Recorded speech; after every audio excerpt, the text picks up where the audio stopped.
بہترین شاعر بہترین انسان محترم لطیف ساجد صاحب سے کہ وہ آئیں اور اپنا نعتیہ کلام پیش کریں. محترم لطیف ساجد صاحب. آجو جناب آجو.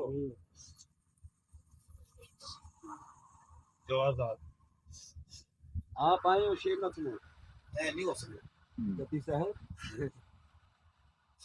ماشاء اللہ. ماشاء اللہ. ایسے کیسے جانے گے؟ بسم اللہ.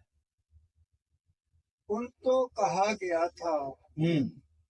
بڑی مدتوں کے بعد، ہاں ہاں ان کو کہا گیا تھا بڑی مدتوں کے بعد. بعد یہ عشق اس کمال سے پہلے ہے. واہ واہ واہ واہ واہ. ان کو کہا گیا تھا بڑی مدتوں کے بعد، مائک آگے کا. مائک آپ.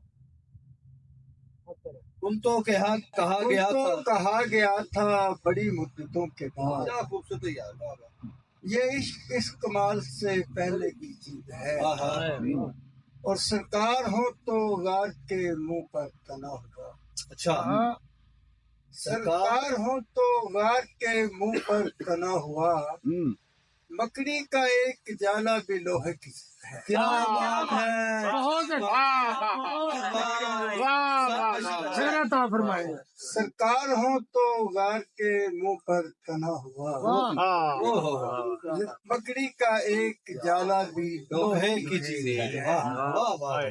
بہت اور شعر ہے جی، اشعار ہے کہ کشتے سخن میں کھلے گلاب. ہوں. اشعار ہے کہ کشتے سخن میں کھلے گلاب، اے نعت گو میں تیرے تخیل کو چوم لوں. ہاں. سوچا مدینہ دور ہے جاؤں گا کس طرح. اچھا. سوچا مدینہ دور ہے جاؤں گا کس طرح، تھاما ہوا نے ہاتھ میرا اور کہا کہ ہائے ہائے ہائے. واہ واہ. بہت اچھے. بہت بہت اچھا. سب اچھا شعر. واہ واہ واہ واہ واہ. تھاما ہوا نے ہاتھ میرا اور کہا کہ یوں. واہ واہ. اور ملا ہو جس میں لعاب دہن محمد کا، ماشاء اللہ. ملا ہو جس میں لعاب دہن محمد کا، میں ایسے پانی کو آب حیات لکھتا ہوں، اور لطیف اس میں محمد کی میم کے صدقے، ہر ایک میم محبت کے ساتھ.